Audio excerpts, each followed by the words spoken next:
swimming. Mixed drinks for them mixed feelings. Big cribs with them big ceilings. Big plays with them big names and them big buildings. That's big business. Hit 10, but that's big pimping. My potential, that's infinite. Pin game insane. Made hits like Ken Griffey. Ladies and gentlemen, welcome to episode 20 of the 10th Inning Podcast. I'm Sean. He's Dan. We got a special guest here. Dan, why don't you you got some peas. He's eating peas, folks. He's eating healthy. Love to see it. Dan, you care to introduce our guest? Yeah, the timing wasn't good. I got you. Yeah.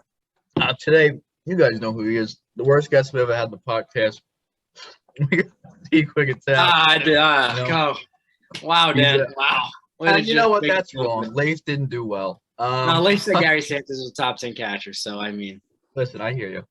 But this guy, second base connoisseur of sorts, okay, currently owns what could be the best second baseman in the league. We'll find out here today how that shakes out. Big offseason trade between me and him. You guys heard about it in a previous episode, I'm sure. For Julio Rodriguez, Logan Webb, and he got Aussie Albies in return. So I'm sure he's going to have some nice things to say about his new toy going into this season. Great fantasy player, great friend, Seek Wiggatow, spectacular legend. What do you got to say for yourself? I mean, the last time I was on here, I was talking about the Astros, and I know I said some pretty controversial things. Just wait for today. I have some takes. Oh God! This show, we're here to debate. I'm here to bring the heat. You boys better be ready. I've been listening to your last two rankings. I have my thoughts on how you guys do it, and I'm gonna say my opinion. So be ready for it. You know he's not gonna like me. I can tell you that. And that's Woo! I'm excited, nervous, and excited. I feel like I'm not even gonna say. Let's Sean. How about you take the podcast? How do we do that? What was that? I missed that. Where are we going first? Where are we going first? Oh, we're going right into it. You want to let the guest start first? Let him start. All right. I'll tell you. Before I get started, I just want to shout out you guys. I mean, I had no idea the amount of work that goes into preparing these lists. Like, the research was it's a lot mentally. It's exhausting work, and it takes a long time. So I really appreciate what you guys are doing here. Well, thank you. We appreciate you that you appreciate. I appreciate that Sean appreciates that you appreciate us. I will say this. Each position does bring a different kind of difficulty to doing it. Like second base, I mean, me and Dan talked before the pod here, but my 8 through 2 could have honestly been interchangeable. 100%. I mean, there's so many movement. Like it was tough making a list, and I don't even know if I love every position I put ranking I put the player in. And I know Dan, you said the same off the pod here. Yeah, I mean, this is interesting. It's similar to what Zeke says. Like I'm 2 hours, especially with this, 2-3 hours deep into fucking figuring out what I think, and I'm looking at it and I'm like, well, number 7 could easily be 3, so this whole thing just for nothing. And then at some point you just have to go, with your gut, or just go with, slight biases or personal preferences. But second base was so tight, it seemed. Yeah, no, it's crazy. I spent, however many hours the last 2 days doing my research. And then 15 minutes ago, I had no rankings still. I've been there almost every episode. so what we did is I wrote out 1 through 10. I just started putting names in. So some of these are just going to have to be me justifying them for bullshitting. And some of them, we'll see how it goes. But the first thing I want to throw out there is, Rougned Odor, Roughing It Odor, as I like to call him. According to the outs above average stat, is the 3rd best defensive second baseman in baseball. I want to start with that, and that's gonna be at the center of what I'm talking about today. Is that I'm sorry, but analytics, it can be useful. It's a tool, but these are not going to be your rankings. I'm going to go down the WAR list, the outs above average list, because I'm sorry, I watched Roughing It Odor play second base about 100 times last year, and I'll tell you, I've never seen anybody play the position worse. Like you would get a routine grounded to the man, and it ends up in the stands. I'm sorry, that's not the tied for second best second baseman, even not even 3rd. So, and according to them, even more than that is success rate above added was 1st. I'm sorry, there's something off. So Roughneck Odor did not crack anything to do with me. Make that clear. Same here. Same here. No comment yet. No comment yet. Wow. Don't love that. All right, so we getting how we starting here? Who did crack your top 10, Zeke? We need your number 10. All right, so we're starting with 10, or we starting with just missed? If you want to give you just missed, you can give you just missed. All right, I'm gonna start with 10. At number 10. Now that's wild that I did that. There we go. All right, that's what we did. And number 10, we're gonna go with nobody's gonna like this one. Whit Merrifield comes in at number 10. Man was an all-star last year. I can't say I agree with him having been an all-star. And statistically, he has a strong argument to be higher than 10 here. I'll admit that the 40 stolen bases are kind of crazy. You don't really see too many people doing that.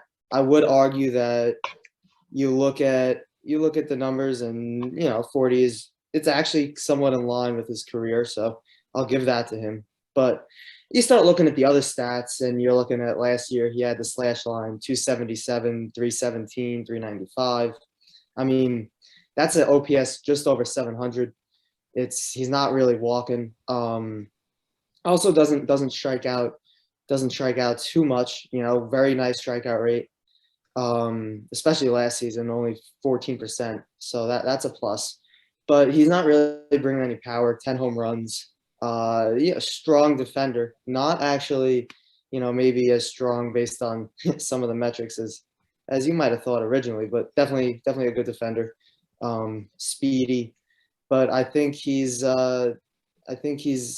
best season is kind of still carrying him from 2019 when he was a more legitimate all-star.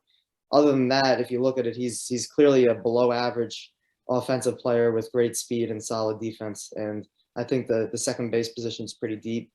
There's a lot of players that fit his mold, and I don't think that I think he's much more of the player last year than he is of the player in 2019.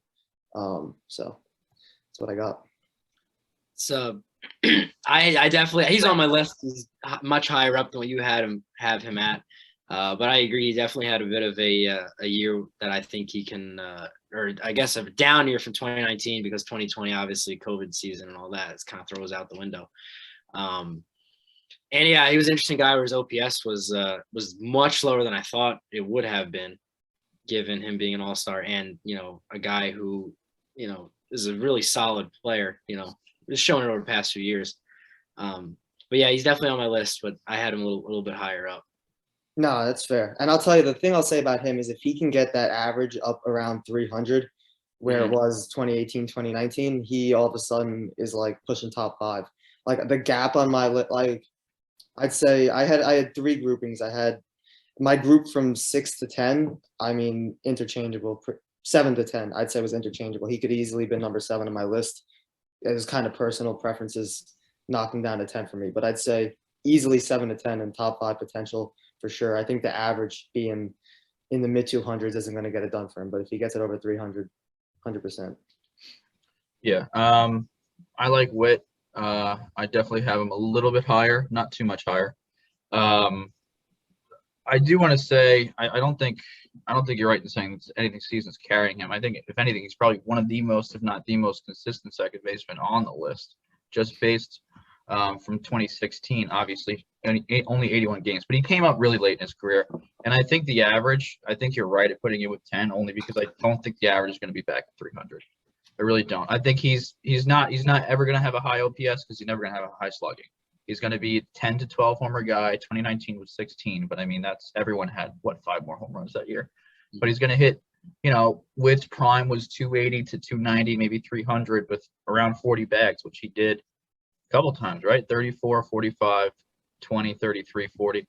Yeah, I mean, a lot of seasons like that. But I think, what is he now? He came up late. He's 33.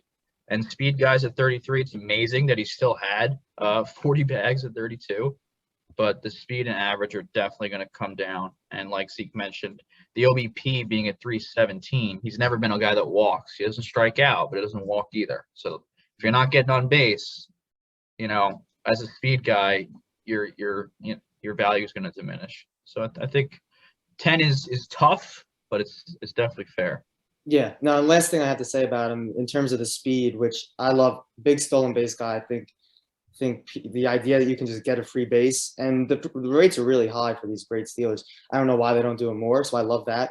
But as an overall base runner, if you look at his extra base taken percentage, it's barely above league average.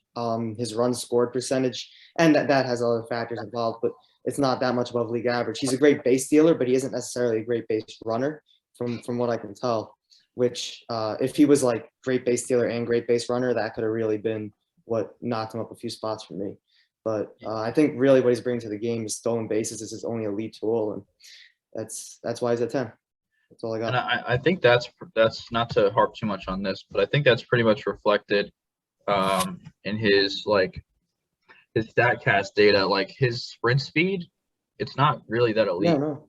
He's just like really good at timing, I guess. It's an art. It's the art of stealing bases. Like he's good at timing the pitcher and getting good leads and getting good jumps. So he's not ridiculously fast, which would, point to why, going base to base, he's not the greatest. But, he's 87, which isn't like what you see with like top speed guys, but fast enough to be speedy to steal. Anyway, Sean, who do you have for your 10? So to kind of go along with I guess the speed aspect of things, the guy I'm about to mention, I'm curious to get your guys' take on it because I honestly didn't really think much about him before doing research, and this guy, my number 10, is Tommy Edmonds. I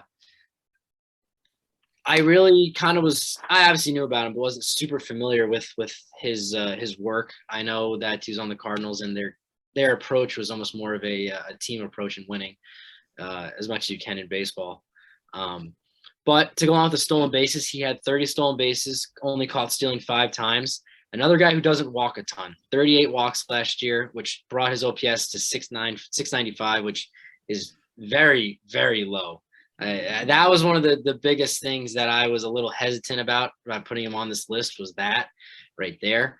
But doesn't strike out a ton, 95 strikeouts, which, you'd like to see that come down a little bit, but in today's game, that is pretty good. 262 average, 11 home runs, 56 RBIs. So he's not a guy with a ton of pop. He's 26, so he's young. I guess you could say I'm looking more at his projections, I guess, at his future, because that is a good lineup he's in. So he's going to have protection in the lineup. But he is, like I said before, someone who I really didn't look too closely at. But after doing some research and seeing some other people do rankings, like fantasy rankings and things along those lines, he kind of came in at or around number 10 on a lot of people's lists, which kind of made me look a little closer at him. But I think that he is going to continue to get better. I don't know how much the average is going to get higher. You would like to see him get more walks. That can be, done. You've seen guys who kind of change their approach a little bit. But even with the walks, he still is getting 30 bags and only caught stealing 5 times. He's got a lot of speed. But man, if he could get on base more often, he'd be much more of a threat. And that OPS is 695. That's just really, really not good. Which, as I said, made me a little hesitant putting him on here. But I have him at 10.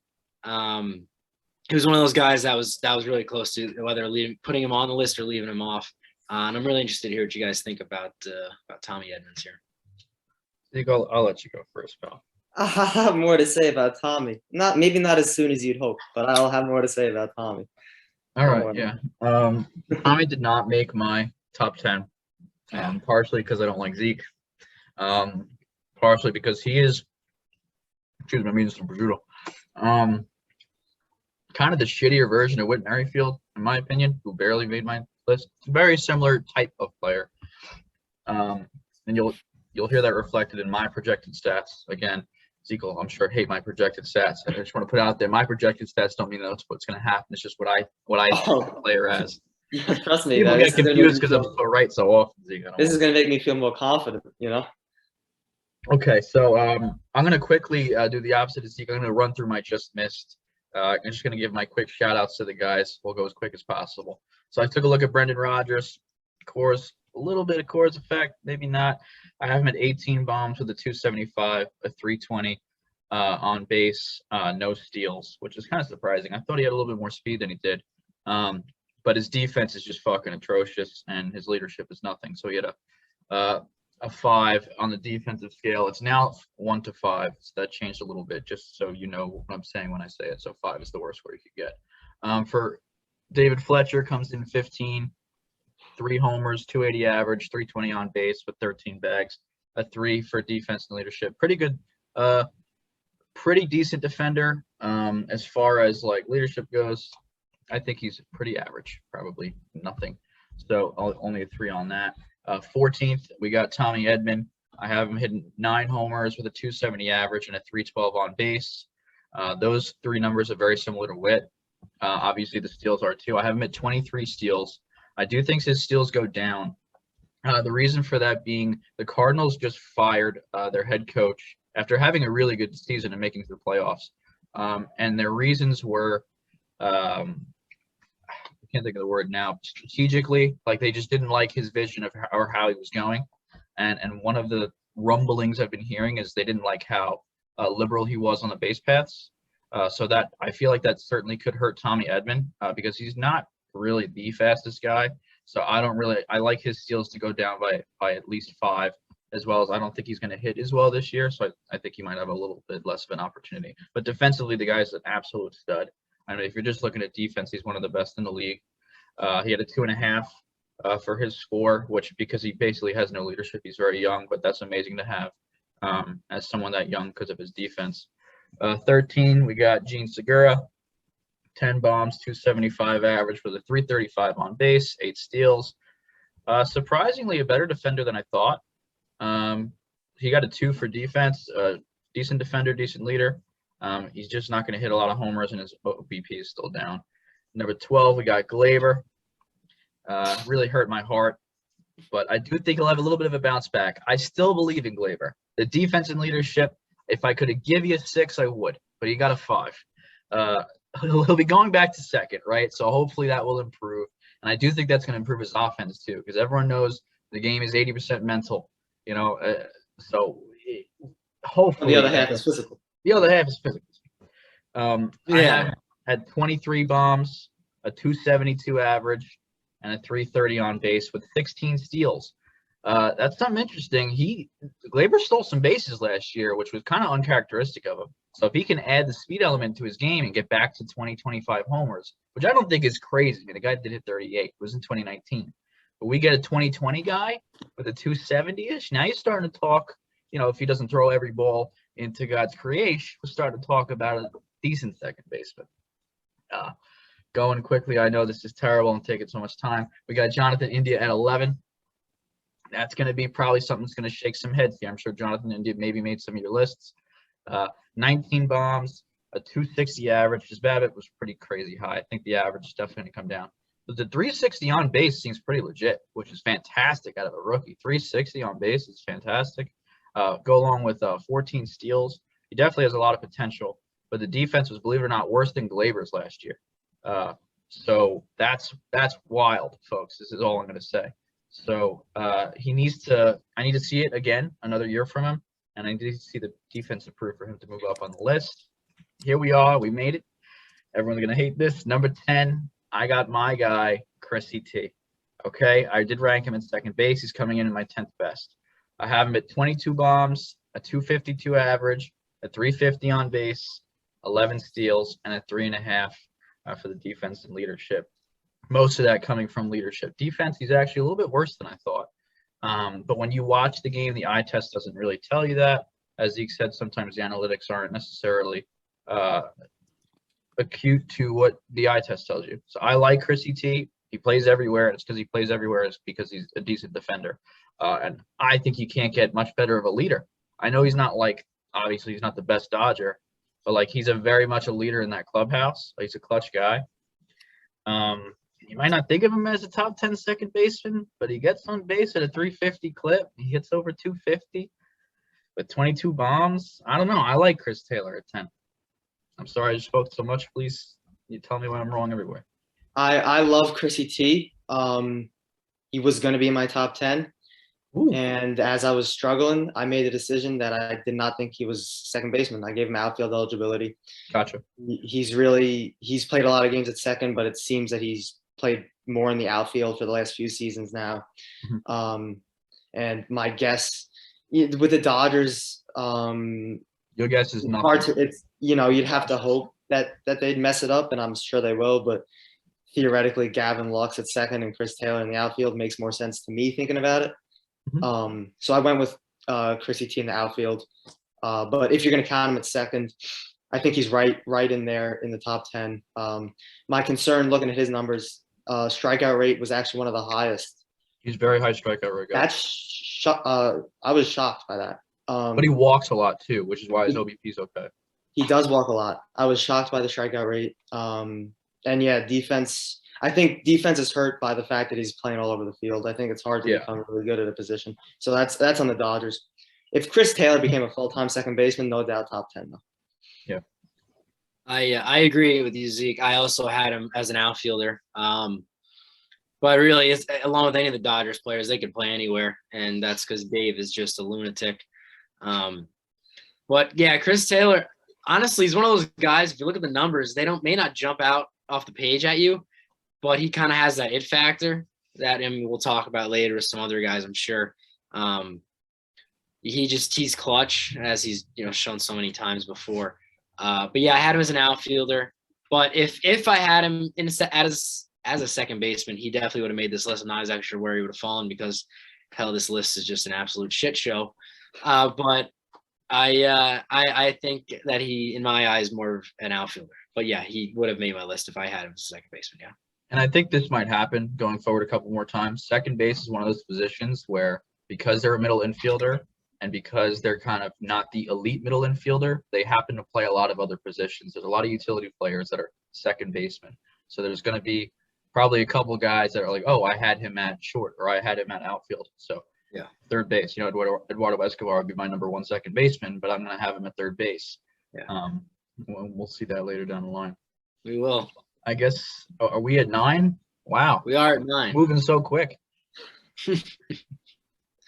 Are we going to do different order this time, or how are we doing it, Sean? I could go now, and then you can go after. We'll just rotate. Yeah, we'll flip it. So my number 9 is a guy that, Dan, he made your list of just misses. That's Jonathan India. For whatever reason, I'm really high on this guy. I honestly didn't really know him until he played the Mets this year. Absolutely torched them. Obviously was the rookie of the year this year. Has a lot of potential. I remember hearing his name when he was coming up. He actually, in 2019, right before the COVID year hit, he did not have a good year in the minors whatsoever. He struggled in, I think, in low A and high A, and maybe double A. He had a lot of stock in him. He was like the 5th pick in the draft. I could be way off with that, but he was a higher draft pick, high round pick. Was not doing well.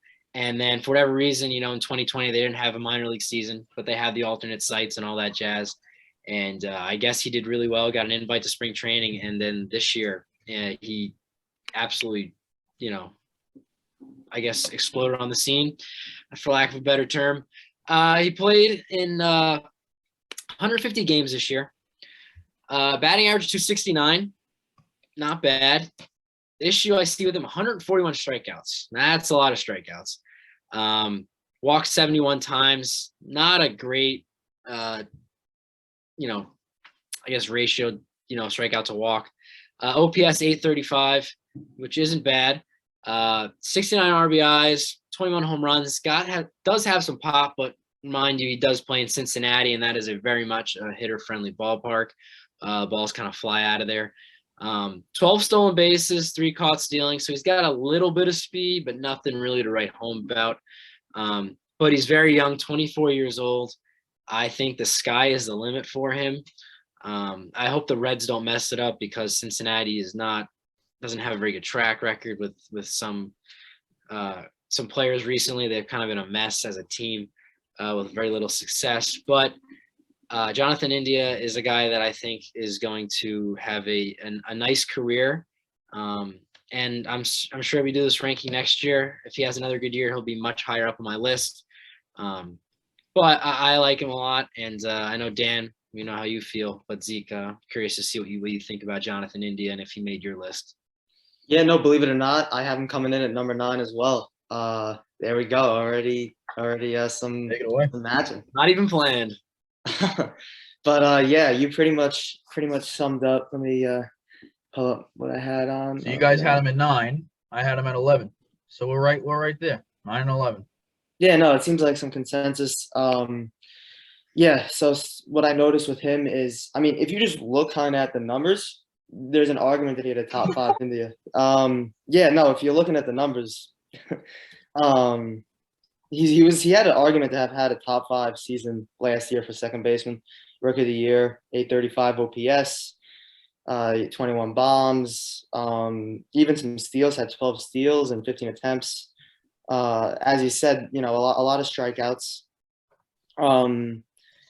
But even though the number was high, strikeout percentage was 22%, which is actually just below league average. So the number might be a little misleading there. And that's something that young players can usually cut down on as they grow older. So for first year, I'm not too upset with the strikeout rate. Obviously not great, but the big concern is defensively. If you know, first year though, again, that can improve. It doesn't seem like it's athletic ability that's really the problem there. Seems average athleticism. So I see his defense improving. Offense had the high BABIP. Might be due for a little aggression, but seems like he has legit pop, especially for a second baseman. I could easily see him hitting 20 home runs again, if not more. So he's somebody I could see shooting up the list. I could also see him not making it next year. So that's why I had him at 9. I like it. Yeah, I already gave my opinion on Jonathan, obviously. Seeming like very similar, at least my projections wise, similar to what you guys think. But again, it's like they're all so close, like that can literally happen. Yeah, 9, 11. What's the difference? They go together great. My 9th guy is Kike Hernandez. We're gonna stay with the ex-Dodger, well, not ex, but we are staying with the Dodger type second baseman utility man. I also have him at 2nd.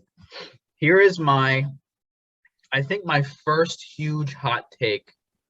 Well, that's wrong. I've had plenty of hot takes, but what I feel is my first hot take on the podcast, my biggest. Kike Hernandez, folks, will hit 30 home runs this season. That's what I'm going with. He's never done it, obviously. He's never really been that close. I think he had, 20-something this year, probably.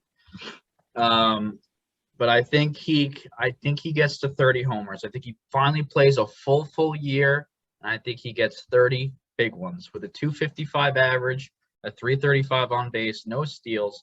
But the defense and leadership, talk about Chris Taylor. This guy's just a better defender. If you have him, he was in center field last year and was literally like a top 5 defensive center fielder. Kike Hernandez. The guy is just so filthy. And leadership, if he is your leader, your ship is not sinking. He single-handedly, almost won Boston the World Series. He single-handedly almost won the Dodgers the World Series. I mean, it's geek. The guy's clutch. He's fantastic. He's a clubhouse guy remember, this is who I want on my team this year. And the fact that he's only the 9th second baseman I'd like to have on my team this year is crazy to me. Like, if you're asking me personally, I might take Keek, just put him on my team in second base. I'll get better. I'll spend my money allocated otherwhere. But I think for the price you're going to get Keek at, for what he brings to the squad, I'll take Keek all day. Yeah, I view him again more as an outfielder or just utility more so. I don't know. I think he's going to play second because they got JBJ. And yeah, so they got him back. Projecting for this year, I think he's going to play second. I don't know if he would have necessarily made my list had I viewed him as a second baseman, but what a steal of contract the Red Sox got him for. It was a 2-year deal. I think maybe 2 with an option. Anyway, he's got, again, like Chris Taylor, that it factor. I think you covered it about as well as you can cover it. I don't know what else to really add to it. 30 bombs, book it. Yeah, no, I had him as outfielder. I hear what you're saying about JBJ. I have JBJ on the bench or released. So I have Kike back in center, where I actually think he's a better defender than he is at second. He is wild. Christian Arroyo is better than Jackie Bradley, so he'll play second. That's my take. If he was in my top 10, if he was in second base, he'd probably be my top 5. If he hits 30 home runs, that would be, how do you not have him in the top 5? So I don't understand how you're projecting 30 home runs and number 9, because he hits for average, he plays good defense. And if he's having that type of pop, like, that's elite for second baseman. So yes, his previous high was 21. Just to give an indication of how hot the take is. I do hear what you're saying, given his defense and if I think he's hitting 30, but even with 30, I mean, he hits for averages like 255-ish kind of situation. I do think that I obviously I thought there was 8 guys that are a little bit higher. I haven't gone first yet, so I guess I'll start right now. I'll say my 8, guy that we spoke about earlier today, and that's Whit. So very different player, Keek and Whit, but like the stats almost offset themselves, and it's kind of what your preference is. Whit is still a good defender. I don't think he's as good as Keek, but if we're talking about second base, he's probably better.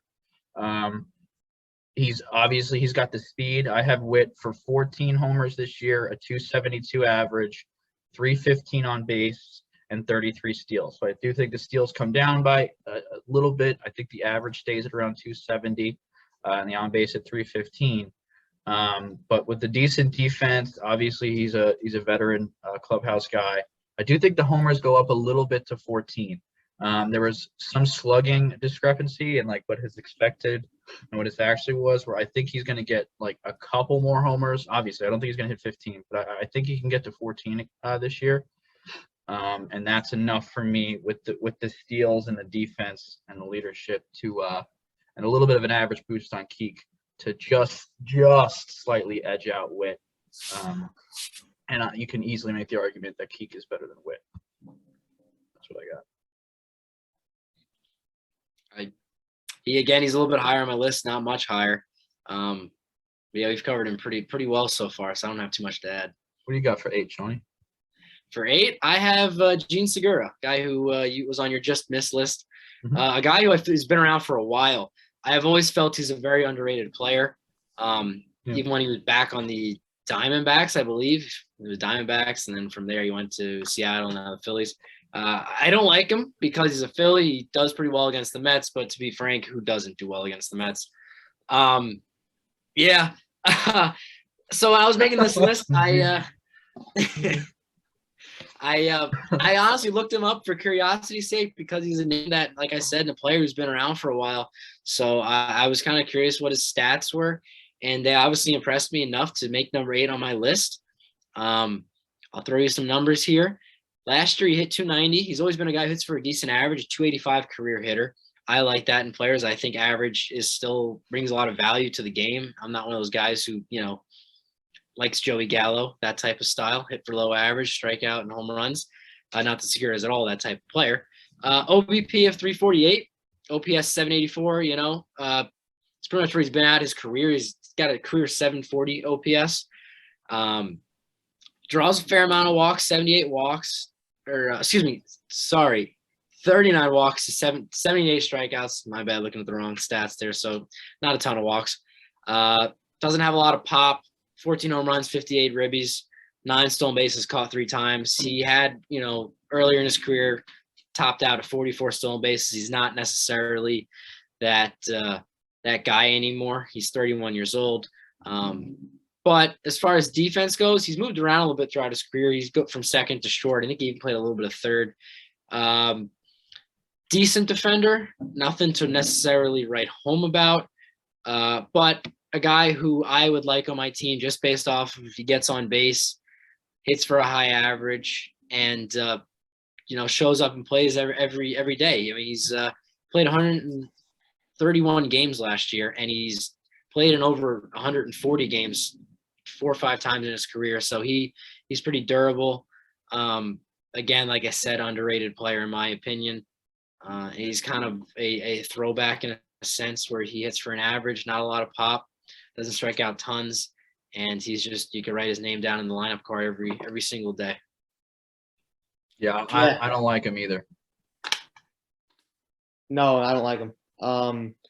In terms of Gene Segura, the first guy just missing my list. I would have had him at number 11. And I would say of anybody on this list, he's about as safe a bet as you get for what he's going to give you next year, in my opinion. His average, not counting 2020, which I just throw out, hasn't been below 280 since 2015. Last year's pretty much the average was a bit lower. The power is a bit better than normal. Everything seems to check out. With the underlying numbers, he's super solid guy. He's gonna put the ball in play. He's still got 10 bag type speed. He's gonna play a solid defense. He's really just a solid all around player. The ceiling is definitely not as high as the guys I have on my list, in my opinion. That's why I left him just off. But the floor is as good as it gets. Zeke, you're last up for 8. Let's hear 8 and then round it back up for 7. You can start it back up.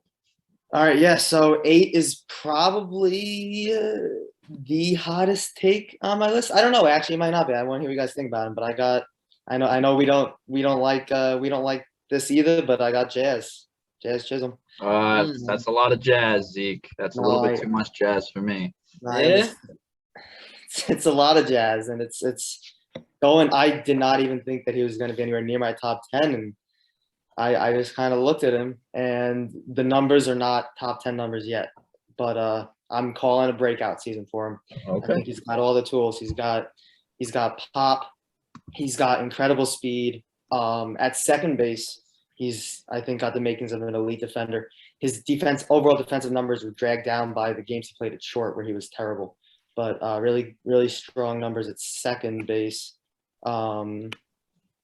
which I've lost. But he was well above average at second when he was there.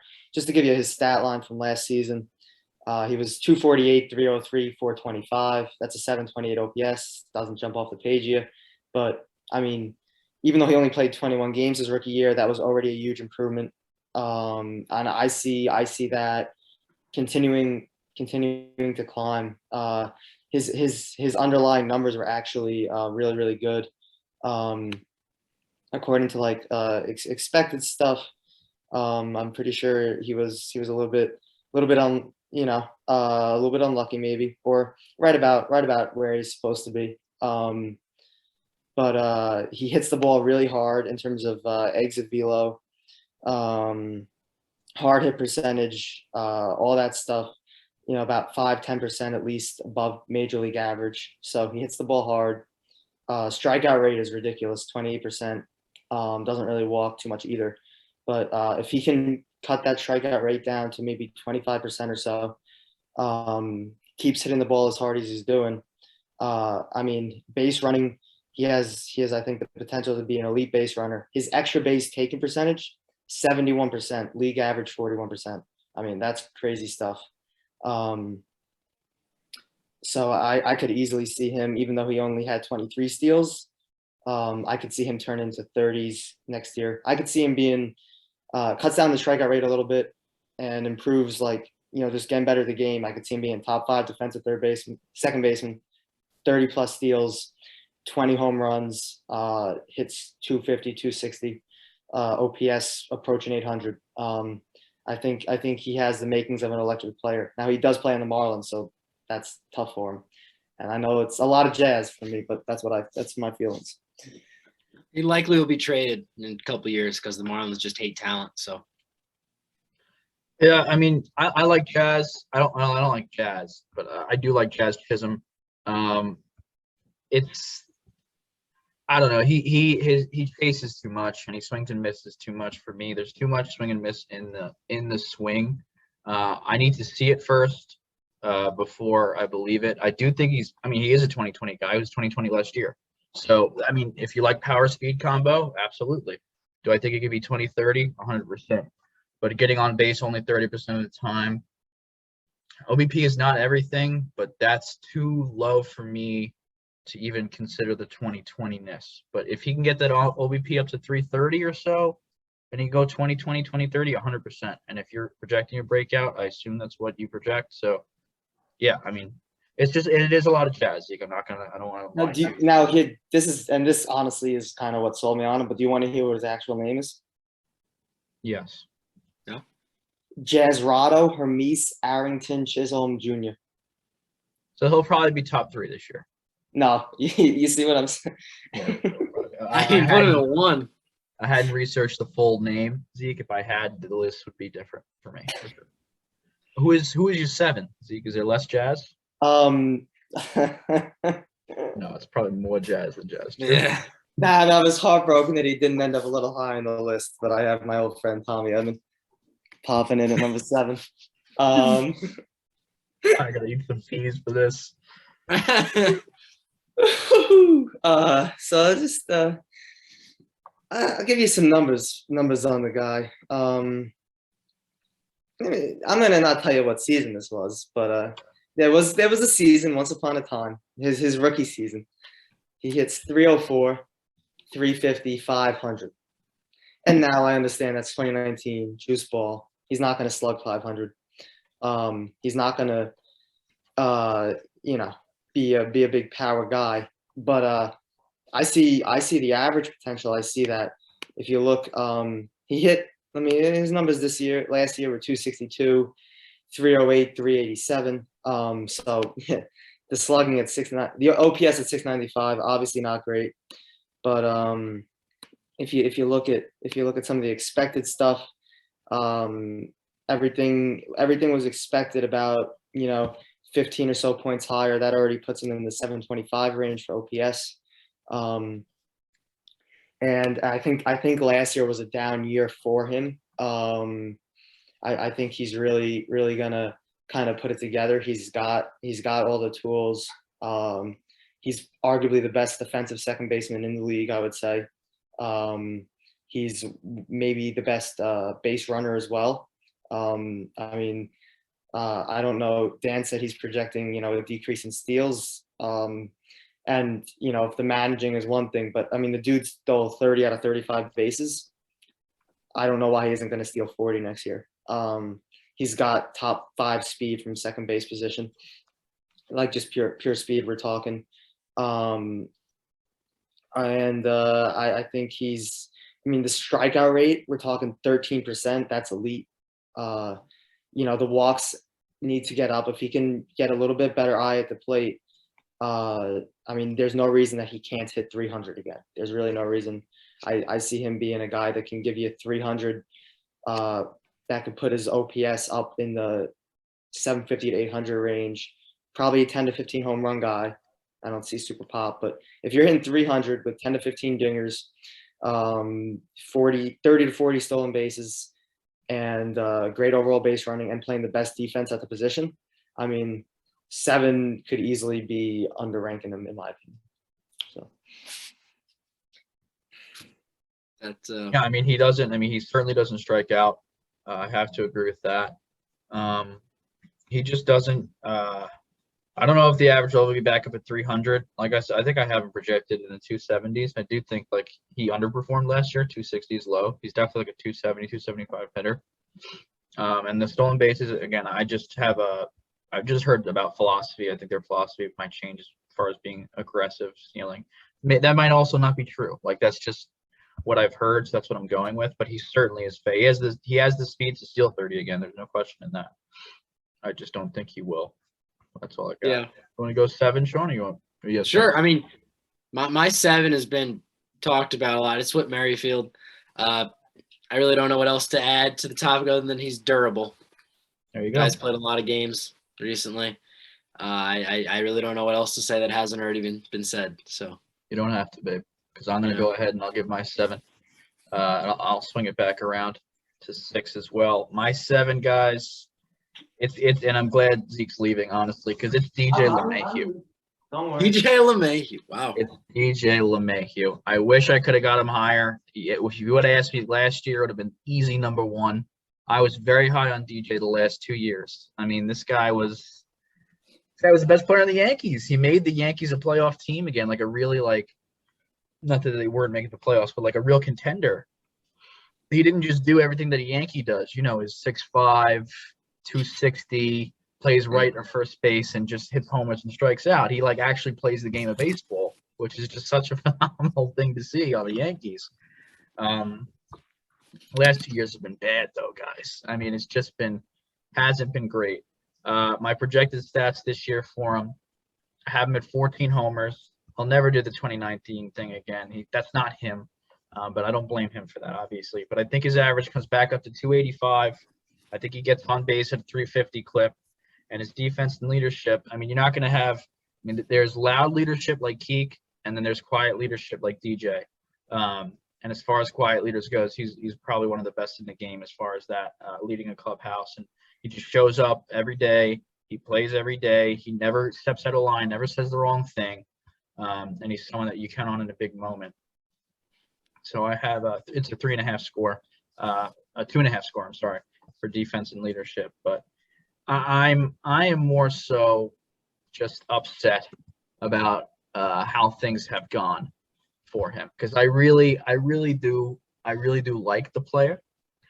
Like I said, I think he's been a little bit unlucky the last 2 years, and the batting average comes back a little bit. The homers really aren't. They're just going to come to 14. I'm upset. Daniel, he hit 360 2 seasons ago. It was only last year. I understand that, Zeke, but the 2 seasons ago was also, I don't know. No, I'm talking about 2020. So you said the last 2 seasons. I don't know what 2 seasons you're referring to. Because he was bad last year. His best year of his career was 2 years ago, and the second best was 3 years ago. Yeah, but it was in a COVID year, so like I don't. Well, he wasn't unlucky. No, he wasn't unlucky. No, I meant last year he was unlucky. But for 2 years, we don't know what kind of players he's been. 2019, I can't count. Well, 2020 hit 360. I understand that, and last year he hit 268 with 10 homers. I understand, but he also had, the testicles the size of probably a balloon.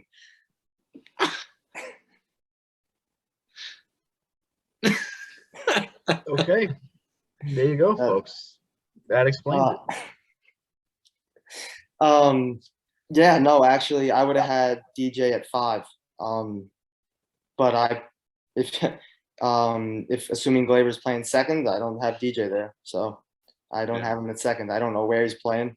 The Yankees love accumulating, the same position, but they've made it clear that Glaver's not at short. I don't know where else the hell they would put him. So that leaves second for Glaver, which leaves not there for DJ. So I'd assume the corner, but who knows? Not at second. I didn't put him at second. I think the surgery is gonna. I think my guess is that the injuries he was playing through, especially the hernia, were the cause of his downfall. I mean, I don't think he's a 350 hitter like he was the last 2 seasons before that, but I think he's a 300 hitter. Great leadership, as you were saying. I would have had him at 5 if I was ranking him for second baseman. So I think he's in for a big bounce back. Yeah, I also didn't have him for second base because Glaver going to second. But he's one of the weirdest cases of a player just completely falling off like that. It was bizarre because it wasn't he a free agent. It was the whole thing last year where they weren't sure they were going to re-sign him and all that. Yeah, and it's they signed him through 39. Yeah. They Gotta love the Yankees, right? They love their old players. I'm just upset about it. Yeah. So we. Was I supposed to go too? Oh, you're not done. I don't want to cut you off. I think I was.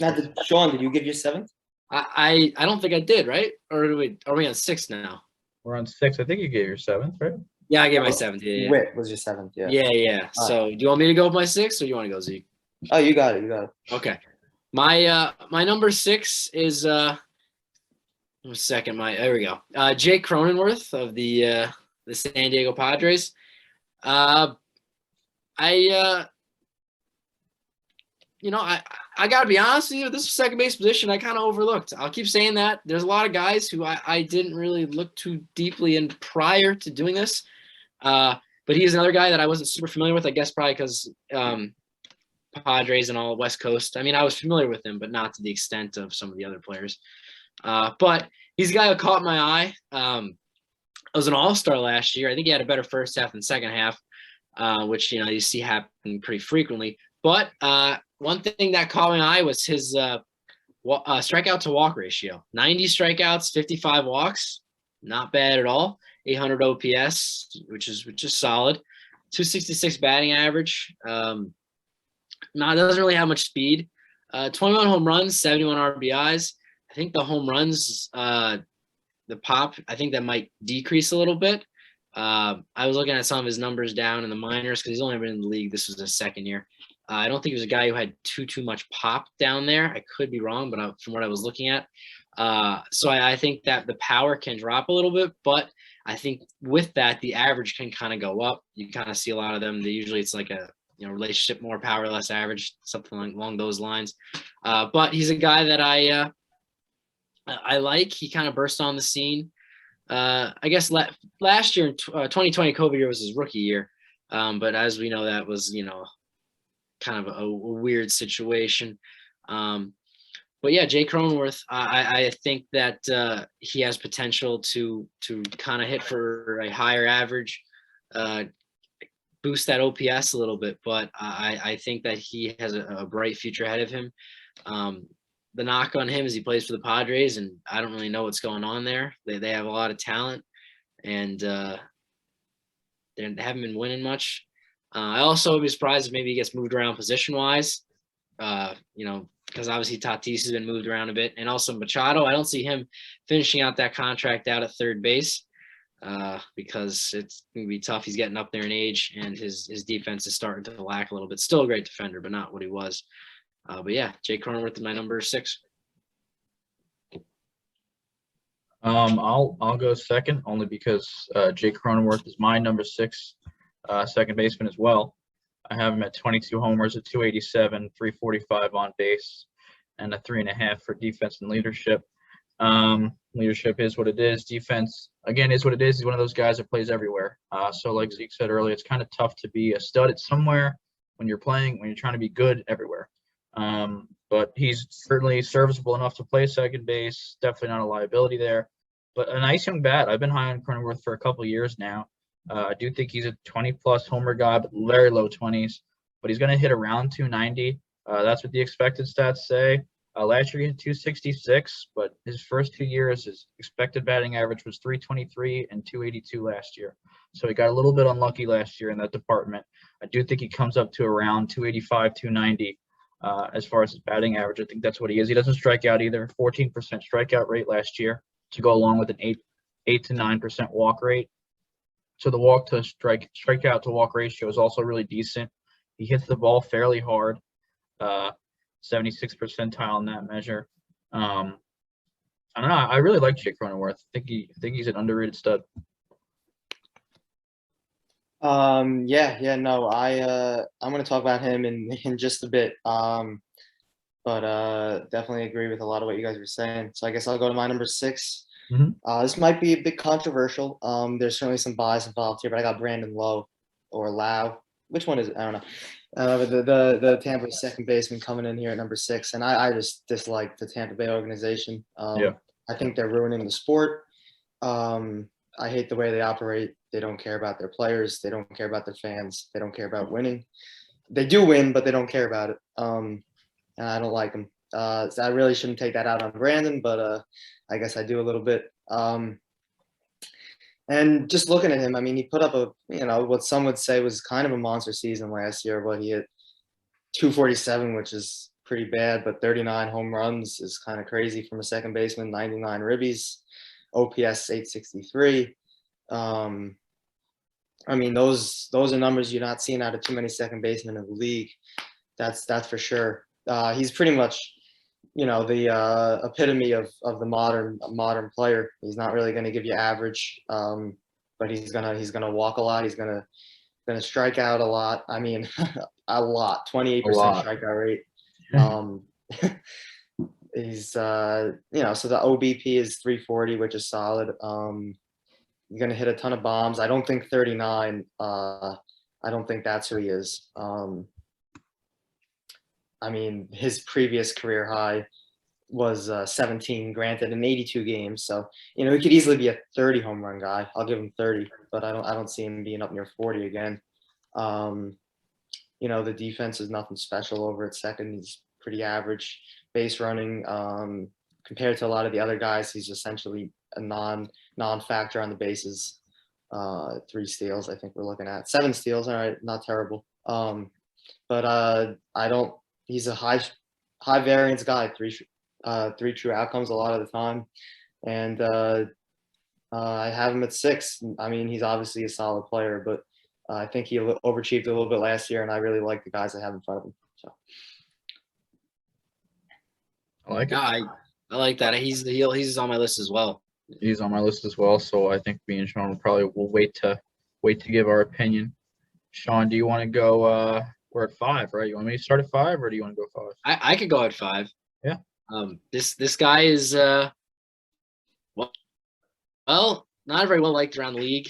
Jose Altuve, number 5. If this was a few years ago, he would be top 2, if not 1. But since the trash can stopped getting banged on, he dropped a little bit. I mean, 2020, he had just a horrible year. 219 average and was just god awful. But that was 2020. Throw it out the window. But it was very weird how that happened right after the whole whatever you want to call it scandal broke, and you know, all that fun stuff. But he bounced back a bit this year. He was an all-star, which, as we see, doesn't always mean anything. Bounced back with a 278 average. Still well below his career average of 308, but still much better than 219 the year prior. 31 bombs, 83 RBIs. That's about on average for what he'll get you. RBI wise, home run wise, that is the tied for the most in his career with 2019. Struck out 91 times, which is very solid. 350 OBP, very good. 839 OPS, also, you know, very good, or good at least. He's, in case you didn't know, he was very short, which, you know, makes him being decent all the more confusing. But Altuve, you know, he's say what you will about him, he's a leader, at least within that locker room of the Astros. He is, at least was, well respected around baseball. I think players still do respect him. Personally, I have a bit of a soft spot for him. I always really liked him. I didn't like how he got caught up in the whole, you know, Astros being Astros stuff. But I think he's going to continue to get back to closer to what he has done in the past. I don't think he's ever going to do exactly that again, because he is 31 years old, and, you know, age is going to catch up with you. But I don't know if this is a hot take. Probably isn't. I think he's going to be a future Hall of Famer. I really don't know what else to say. I think he's a solid player, and I thought he was going to be higher on my list than 5, but nonetheless, he made my top 5. I will. I think me and Zeke will probably both speak about him later. A lot later. One. I will. I'll go with my 5 spot. My 5 spot here is actually very reminiscent of last week's, I believe, 9 spot, where we highlighted who the real 9 spot was, but then gave New York Yankees Luke Voigt a shout out because they ruined his career. This week we'll go with New York Mets star Jeff Mcniel. So Jeff Mcniel did not make my traditional rankings technically because New York baseball. That's because New York baseball. What a shit show. So just to shout out Jeff Mcniel, this is where I think he should be. You know, if I've heard talk, he might not even really get a lot of playing time, right? Is that correct? They're actually looking to trade him for a pitcher. So this is, if Jeff was on a good organization, this is how I feel he would perform this year. 16 homers, a 305 average, a 380, that's 380 on base, and a 3 overall for defense and leadership. A decent defender, but nothing crazy. I mean, Jeff McNeil is just, I don't have the stats pulled up. He's his whole career other than last year, which was obviously injury riddled and like issue riddled season for him. It was a very down year. As well, his BABIP was 280, which you might say, well, that's reasonable, but not for someone who hits the ball like Jeff hits the ball. And like for his career BABIP is 324, counting the 280 season. So he is like a 340 BABIP guy because he's an elite hitter. Elite hitters have higher BABIPs because they hit the ball hard. Before that, his average was 329, 318, and 311, obviously, in the short season. I think the guy's just a 300 hitter. His OBP's been 381, 384, 383. So I know 2019's thrown in there, but it's tough to tell me a fluke when he had the almost exact offensive profile 3 seasons in a row. I mean, that's just what Jeff McNeil is. He's going to hit you around 35 doubles, and I don't think he's ever going to hit 23 homers like he did in 2019, but we're talking 15 to 20 homers with the 315 and the 380. The solid defensive Mets have no fucking clue what they're doing. He is a very good second baseman. I hope he gets full playing time somewhere. I like him a lot. But my actual number 5 second baseman is Zeke's second baseman. Maybe. I don't know if he will be on opening day. I don't know your roster. Jorge Polanco. Surprised me how legit he was. I know he's had some good seasons. I didn't think that I would find that they were as legit as they were. But they were. I like Jorge for this year. I don't think he gets over 30 homers. I think that's a little much.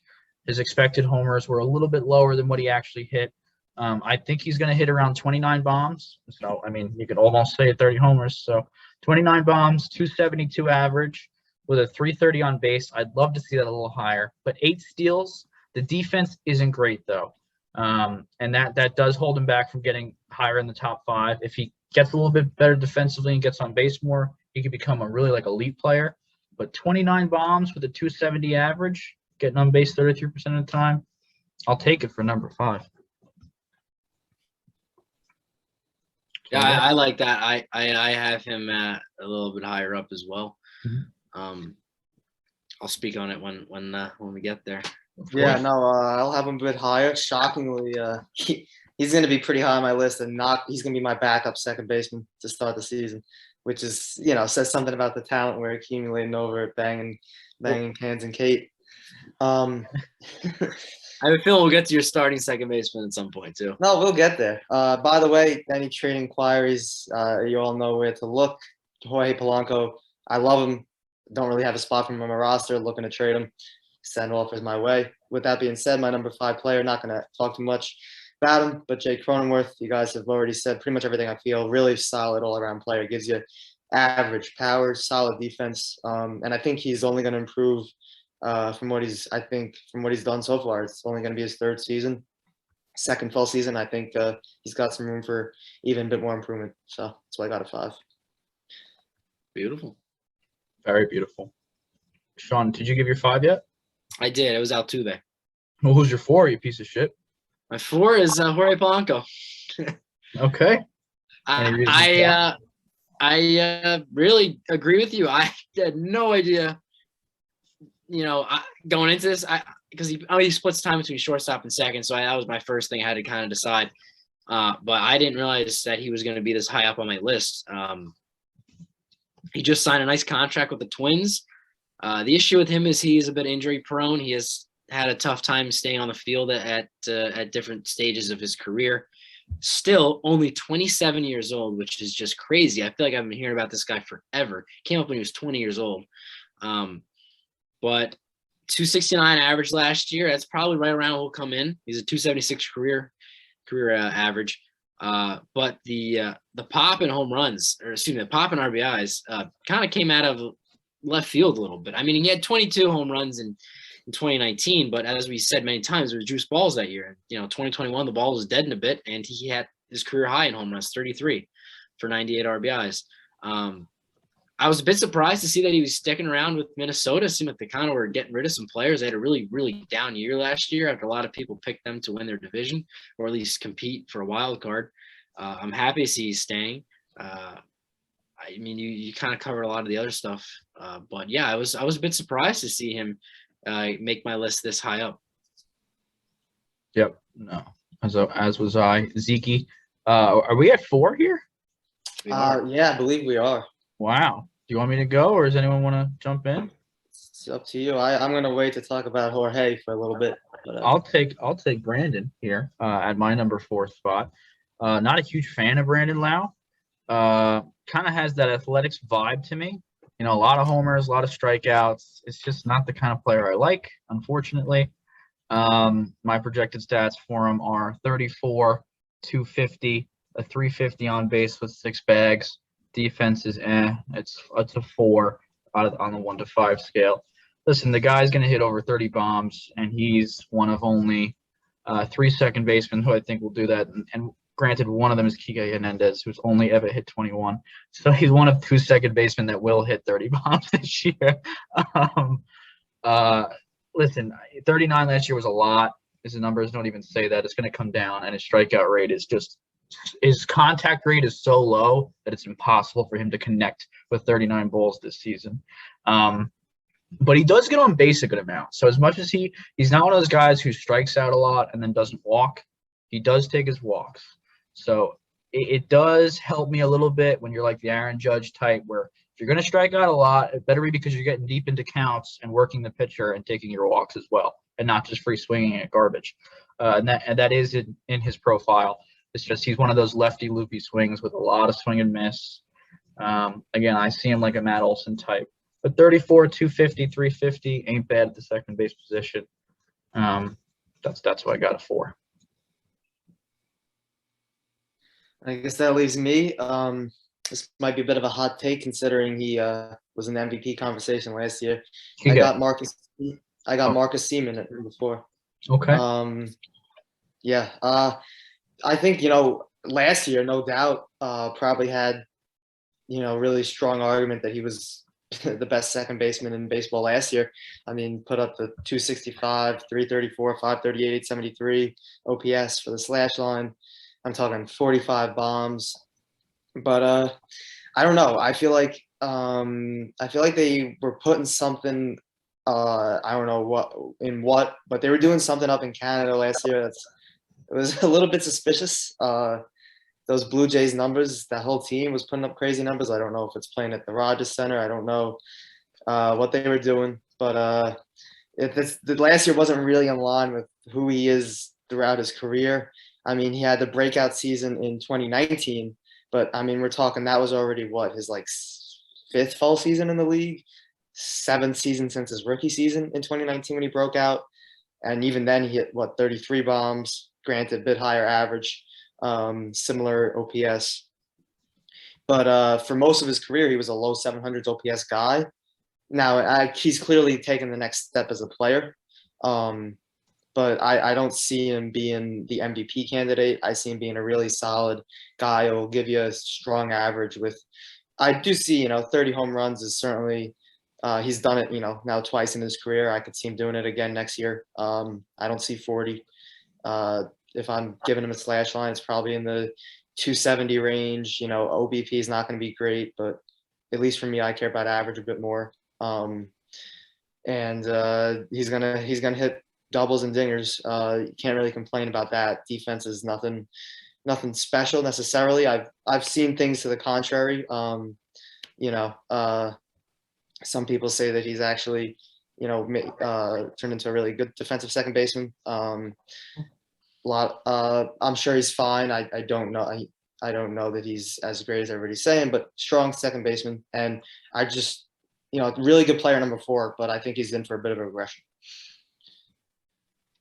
Yeah, I'll be speaking about him a little bit later on. So I'll wait till that. The only thing I will say is I think his numbers, like his defensive perception, is a little bit skewed because he played short for a long time out there in Chicago, and he was not good enough to play short. But a lot of shortstops, if you're not good enough to play short, you're actually pretty decent at second. It's just based off the skill of the position. So, I mean, he did win a Gold Glove this year, but again, that's based off stats that aren't 100%, accurate. But I do think he's a one of the better defenders now, believe it or not, at second, because he's a shortstop at heart, or not a true second baseman. Yeah, I will also get into him a little bit later as well. So.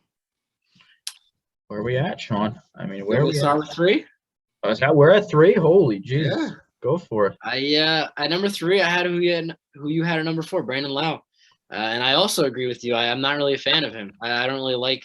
I mean, you guys have said already about Tampa Bay. I pretty much can echo exact statements you said. I don't like the way he plays. He's new age player, I guess you want to call it. Just strikes out a ton.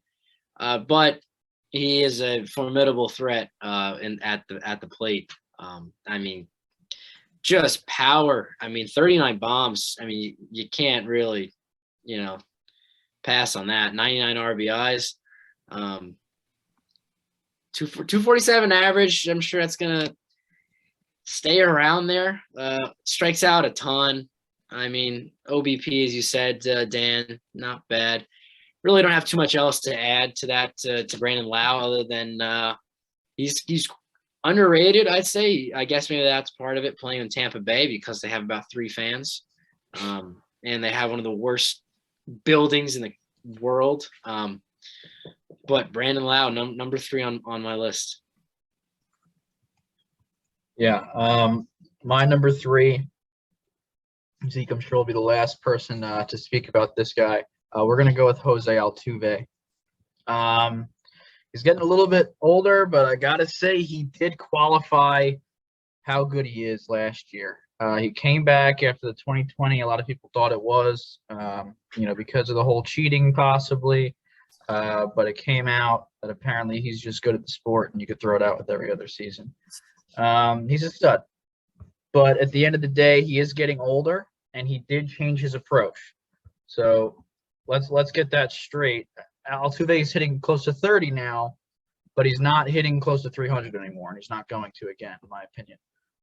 He's said it in interviews, like his coaches have said it. He's changed his approach. You can check the stats. He's not going for average. He's trying to hit more homers, which has been the change of the approach in the MLB in general. So do I think it's worked for him? He's such a high average guy. He's so good at making contact that this is one of the players it works for, like a Joey Votto. You have to be an elite hitter to be able to make that transition and it be valuable. Because if you're hitting 250 to begin with and then you sell out for homers, you're Adam Dunn with less power. If you hit 300 to begin with and you sell out for homers, you're going to hit 260, 270 with 35, which is reasonable. Again, he's 5'4", so God bless his soul for getting close to 30 bombs. I don't know how he gets the levers to work like 5'6". Don't shortchange him 2 inches there. No, I don't know. That's what they say, though. That's what they say. Okay. I have him at 29 bombs. I do think he comes back. He had a couple homers last year. I don't think that were expected, whatever you want to say. 265 average, which is crazy low for Altuve, but I think that's just where he's at, with a 345 on base and 5 steals. Again, another part of his game. He's like a totally different player than the Altuve he was 3 or 4 years. Like the MVP Altuve, this is a totally different player. This is not Jose Altuve. It's Jose Altuve 2.0. Jose Altuve is 15 bombs, 320 with 40 bags. Jose Altuve 2021-22 is 30 homers, 265, no stolen bases. So, I rather Jose Altuve 1. I understand he's older, so he's not that player. Obviously, decent leadership. That's so, again, it's kind of like Julius, it's kind of like Gurriel, where it's like, I guess for his team, he's a good leader. In baseball, I don't know if I'd want him on my team. And he still has solid defense. I'm sure Zeke thinks I'm wrong with everything, but unfortunately. That's my number 3. I'm just gonna keep trying to hold my breath here on Jose for a bit longer. It's hard. At number 3, I got Jorge Polanco. You guys have already touched on him. Everybody kind of didn't see him coming last year. And I'm not convinced that people shouldn't have seen it coming a little bit more. He's been a really solid player kind of now throughout his career. He put up, 2019 put up an 841 OPS. He hit nearly 300, hit 22 bombs. That had been his most. He's consistently been an upper 200s hitter with OPS near 800. I think he's kind of put it all together. He's he's kind of, I think, fits the mold of, we're seeing a lot of very similar types in the top 5 second baseman. A guy that's going to hit you upper 200s. He's going to give you 20 to 30 bombs. His defense is probably lower than some of the other guys up here, which is going to knock him a bit. He gets you 11 steals and 17 attempts isn't great, so he's probably a little bit below average speed wise for second baseman. But I think he's going to be right about where he was last year, if not even better, because during the second half of the season last year, let me see if I can find these splits real quick. But I mean, he was on a tear to finish off the season. Let's take a look here. First half, so first half, it was pretty pedestrian numbers, 252 batting average, 749 OPS. Second half of the season, he had 287, 329, 586 slugging with 21 dingers in 70 games for a 914 OPS, arguably one of the better players in the American League during the second half of the season. And is he going to be that player all next year? No, but I think he's really put it together, and I think he's going to have another great season over for the Twins. Yeah, no, I agree. I do agree, but we've already spoke about that. Shawnee, have you given your third? I did. So we at 2, folks? We are at 2. Who wants to start it out? Because there's 2 guys left, it seems. I can start if Go for it. He's already mentioned. I believe Zeke mentioned him. Was Marcus Semien, a guy who I believe only did the free agent by position. I had him at shortstop, and now I have him at second base. So I guess I'm flip flopping here. But I mean, Zeke already pretty much covered what you needed to hear. I will say this: I think that he's a prime candidate for Texas to really regret the signing. I feel like that might be a Josh Hamilton type thing where you sign a guy who's, new place and just doesn't work out well. Obviously, circumstances are different. But last year he was aside. I think in 2019 he also had a very good year as well. Was an MVP candidate that year. But then in 2020 had a bit of a down year. But I don't know how well he can sustain this. I don't know. I'm curious to see. I'm very curious to see. But based off what he did last year, I think that he easily warrants the second ranking out of the top 10 for second baseman. I don't really have too much else to say about that. All right. Ziggy? Yeah, so coming in at number 2, I have my very own Aussie Albies, recently acquired member of Banging Cans and Kate. So I have the number 2 and number 3 second baseman on my roster, which is a little wild. You should see shortstop. I got 1, 2, 3. A lot of trades gonna be made. Aussie Albies. I mean, I'm sure you guys are going to talk about him. I really want to dive into one thing because everybody knows this guy's a 5-tool player. He's got it all. Actually hasn't really put it all together for an entire season yet, shockingly. I mean, he had a really good year 2019, 850 OPS. But he's kind of still waiting for that full breakout that we all know we have in him. And I'm going to give you guys what the key to that breakout is. And this man needs to stop switch hitting. Like, I do not know what the hell he's doing as a switch hitter. Let me read you his platoon splits here. So against right-handed pitching, he wouldn't even be near cracking this list, or maybe towards the end of it. He's hitting 250, 310, 442 for his career splits from the right side. If you want to zoom into 2021 there, I lost that, but it's pretty much in line with that's how he's been his whole career. Now you zoom over, so that's from him hitting from the left side against righties. Now as a right-handed hitter, his dominant side, he's a righty. His numbers are 339 average, 370 OBP, 577 slugging. Gives you an OPS of 947, about 200 points higher than he is from the left side. And now you might say, well, of course, righties are going to hit lefties better. So it's not like he's going to hit righties the same from the right side. Well, the average platoon split for like a righty, not a switch hitter, against righties would be about 50 points lower OPS and than they would be against left. 50 points, maybe 100 points lower OPS. Or is it? I looked it up. It was about 50 points, I think. I forget for OPS or average. But I mean, if he's anywhere near the average platoon split, just hitting from the right side all the time, you're talking about a guy that could easily be 900 OPS type guy over at second base, which is like 900 is like the elite level. He does it. He's got speed. He's going to steal you at least 20 bags. You know, he could easily be a 30-30 guy, honestly, speed and power. Plays a really, really strong second base, great base runner. I mean, he's got 5 tools. He's just got to stop hitting from the left side because he's not a switch hitter. He's a right-handed hitter. That's all I got. Yeah, I agree 100%. I don't really understand why he switch hits. And every time he does, I mean, they show the splits, the numbers, and it's just, there's a vast difference.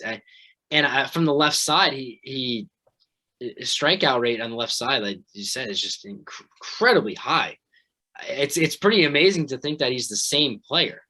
No, he doesn't strike out from the right side. His strikeout rate from the right side is ridiculously low. He's not a strikeout hitter. He puts the ball in play. Yeah, and it's just odd that his approach is different when he's based on the side of where he's hitting. It's just kind of something I really thought was really, really odd. But I agree. I think that he should stop that. You know, it would make sense at least. Yeah, I'll go into my number 2 here because I'm just going to go off of what Zeke said. So my number 2 second baseman for this year is Aussie Albies, formerly a Red Hot, obviously no longer. I think there's been a little bit of slander on Ozzie as far as expected stuff. And I agree with some of it. I don't agree with all of it. So I do think Ozzie is more of a regression candidate than a guy who's going to break out. Obviously, I traded him. So, like, there's certain things that maybe I wasn't as high on. But listen, if he decided to just hit right-handed, if he makes that decision, obviously, then there you go. Ozzie had one of the most what's called doubters in the major leagues last year. He had 19 home runs that he hit that were doubters, which means they might not have gotten out if he wasn't in the ballpark he was in. However, his expected homers were still 32. So he hit less expected home runs than he actually hit. He had 30 last year. So there's kind of a weird situation going on there. Or I see people a lot saying he had the most amount of homers that were fake. But in the same sense, he's hitting the ball hard enough to have, he might have flew out to the track. It might just be like, the whatever it's called, everything evening itself out. He might have hit 19 squeakers, but he also might have hit 19 balls that barely got caught at the track and would have got out at other ballparks if he was in a big ballpark. So I do think the power is fairly legit. But the problem with me and Ozzie is on base. He had 1 year where he got on base over 30%, and really that was 2019, which for me, I can't count much. That he hit 295 that year. I mean, his expected stats show that he is a 260 hitter. That is what he is. And he's going to hit, I think, 27 homers this year, which there's nothing to sneer at there. 27, 270, a 315 on base with 17 bags as a decent defender. He just doesn't get on base enough for me to be the number 1 overall second baseman. I don't think he's going to get over 30 homers, and I don't think he's going to hit over 270. And again, a lot of that probably has to do with the platoon switch struggles.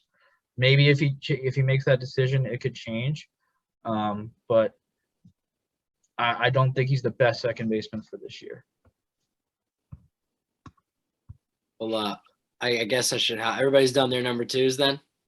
Yeah. Guess I should hop on board and say he's my number 1. There you go. I don't really have anything else to add to that one. I think we're gonna have 3 different number 1s, which I mean that's the 10th inning podcast, babes. That is, I mean, how many podcasts can you get that? I mean, seriously. Anything you want to say about Oz? Tell me I'm wrong. Come on. I really don't have too much to add, other than I think he gets slept on quite a bit. I was just looking at his projected stats by Baseball Reference, which, there's sites that are a little more precise than them, but they're projecting him to only finish with hit right around the 260 mark. I can pull it right for you. 272 batting average, which, you like to see higher, but 23 home runs and 81 RBIs. I feel like he can do better than that, but I understand the hesitancy there because he has had years where he's done really well and then other years where he not necessarily hasn't done well, but has regressed in certain areas of his game. I know last year he led the league in doubles, I believe, at least the National League, but his strikeout rate was insane. So there's aspects to his game that he does really well, but there's also aspects he needs to improve on to get to that next level. But it seems like he's been in the league for a while. He's only 24 years old. He has a bright future ahead of him, especially with that young team in Atlanta that just won the World Series. So I think he can continue to improve. I mean, look, he wasn't exactly a good defender when he first came up. I mean, not saying he's an elite defender now, but he's certainly improved quite a bit. Ron Washington, thank you. I was about to shout him out. Great manager, great guy. So Hall of Famer one day. If not the regular R's.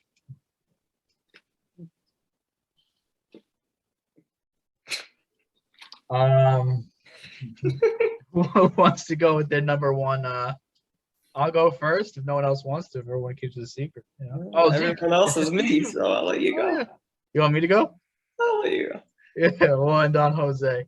So my number one second baseman this year is gonna be Marcus Simien. So I got a little bit of bad blood with my man Marcus. 2019, okay, he broke out, and I'm like, I actually had Marcus in regular fantasy a couple of years prior with the White Sox because I kind of liked his profile. He hit like 20-ish homers. He seemed like he had a decent average. I liked him. He was like a guy you could pick up on waiver. I was like, I think this is my sneaky pick. And I had him on my bench a couple of years. And then he breaks out, and I'm like, I'm all in on Marcus Simien. This guy's a freaking stud. A lot of people were like, don't buy the hype. I bought the hype. I bought it like you've never seen it, at the highest value. What happens in 2020? Well, one of the worst players in Major League Baseball. Okay, just an absolute regression like you've never seen. I got burned. I said, fuck Marcus Simien. I'm not buying back in. Are you kidding me? What happens in 2021? One of the best players in Major League Baseball. That's more of a story of my baseball life than anything. But now he's done it 2 out of the last 3 years. And I think if I don't draft him this year, he will be really great. I really do. He's not going to hit for a high average anymore. I think he also sold out for power. But he is the other guy I was alluding to that's going to hit 30 homers. I have him at 36 this year. What, he hit 40-something last year? That's a little bucky. I think 36 is still taking him back like 8 or so homers, which is insane. What a crazy year he had. He's going to hit 255 with 335 on base. And don't sleep on the 12 stolen bases, though. Let's not sleep on that because it's over 10, and that's you add that with 30-plus homers, I think that's pretty filthy. And again, I do think he's a quiet type, leader type, not as much as DJ, but I think he's a leader in that clubhouse. He's a veteran, and he's done it before. He's a good offensive player, especially in Texas now. They're going to need some leadership there. And he's a good defender. He just won the Gold Glove. I know Gold Gloves mean nothing. I've said that on this podcast. I gave a different Gold Glove winner for almost – I had so many qualms, it was uncountable. But he is a good defender now. So I think he's the best second baseman for this year. Going to Ozzie, though, 2 more things I will say. I think he needs to hit the ball a little bit harder to ever hit above 265, 275 again. But he's 24, like Sean said. He's literally – Aaron Judge did not come up until like 25, and he's an MVP candidate. So Ozzie in 3 years could be a completely different player than he is now. So there's so much projectability there. I'm just talking for next season.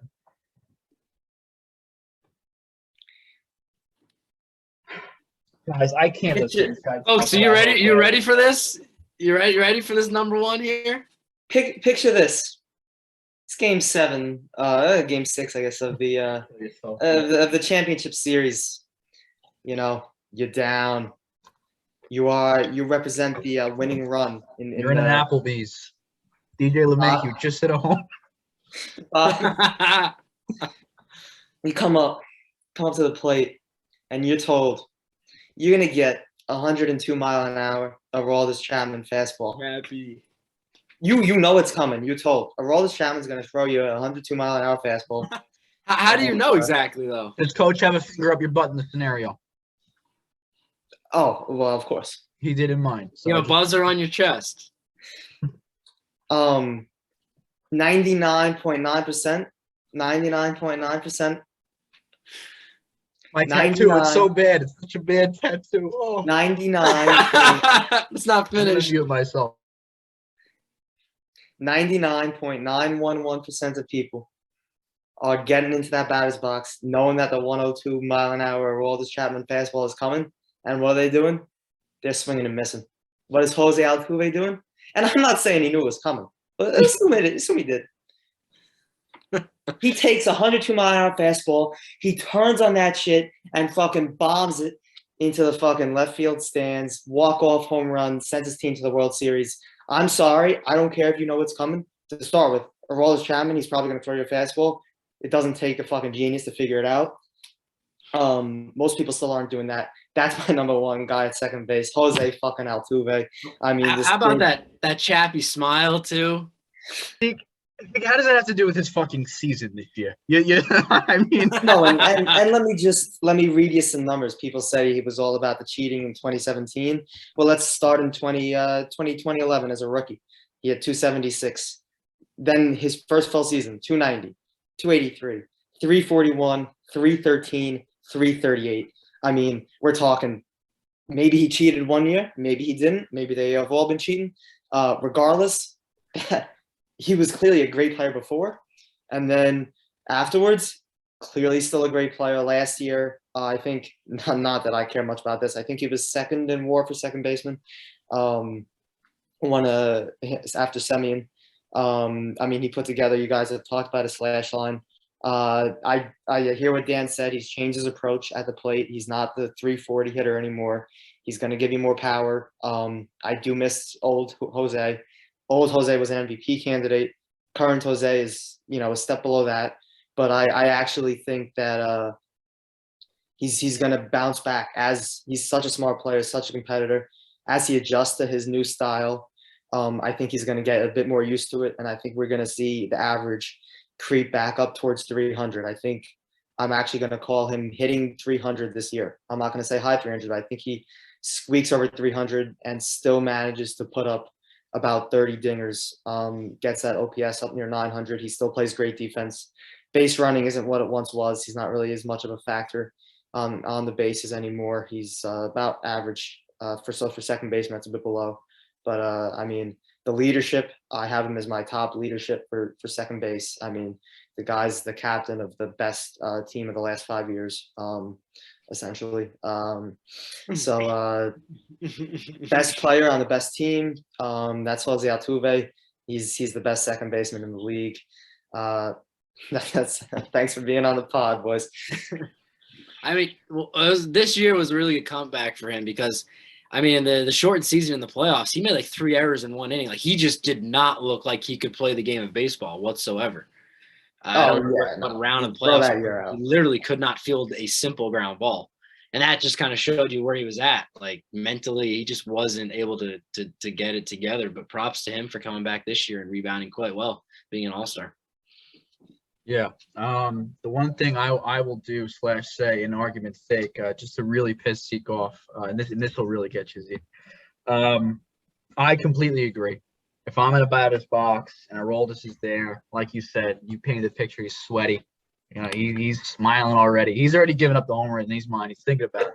I'm going on vacation. Okay. And he's throwing 102 as he always does. You're already expecting a fastball coming. Listen, I wouldn't be able to hit it. 99.9% of people wouldn't be able to hit it. Would Jose? Maybe, but not 100% of the time either, because it's still a tough pitch to hit. However, if Jose knew an off-speed pitch was coming, and Aroldis has a B slider that goes 84 miles an hour that Jose can sit back on because he doesn't have to worry about catching up to 99 to 102, that I feel like could be a different scenario. If I'm sitting back on 102, I'm early on 84. But if I'm sitting back on 84, folks, and it's hung in the zone, this has been the 10th inning podcast. Jose Altuve is a cheater. They didn't win the world. Look how happy this guy is. Just take a look how fucking thrilled he is to be going to fucking the Caymans. He has his plane ticket booked. He actually told Jose. He is the creator of the scandal, the cheating scandal. Aroldis Chapman, as we watched the Astros celebrate. I can't watch this. Coach had a finger up my butt during that play. That's all I have to say on the matter. Jose Altuve is a legit player. He's a very good player. But I don't buy the fucking wins of the 2017 season. The Dodgers are the World Series champions. All right, folks. I think our lists were very different, but again, very diverse, different. I love that. Zeke did a hell of a job. What do you say? I said Zeke did a hell of a job. Zeke did a hell of a job. I have to say I'm very impressed by his list. I appreciate you doing all the research you did, Zeke. I know it is tough, and this isn't your podcast, so I do appreciate you doing that and putting all that effort in. Next week we have shortstops. We will have another guest. It's Matt Savallo, Mistletoe Matt, coming back on. Third base, I think we might get Leif back on. You might see Gio Urshela, number 6 in the league for third base. And I have heard a little birdie that somebody wants to do starting pitchers. So if you guys are excited for that, this guy right here, if he's still good for it, he says he's the starting pitching guy. I'm excited for it. You already know who number 1 is, everybody. He hasn't pitched in 2 years. He's coming back. Well, thank you for watching the 10th Inning Podcast. Like, subscribe, comment, all that fun jazz. Subscribe, get your 10th Inning merch. It's the hottest thing on the market right now. Limited edition. A couple out yesterday. Just hit the couple collector's item. We'll sign it for you. We'll do whatever you want. Honestly, whatever you want. Just buy the fucking hat. But we'll see you next week with Shortstop and Matt Savallo. God bless.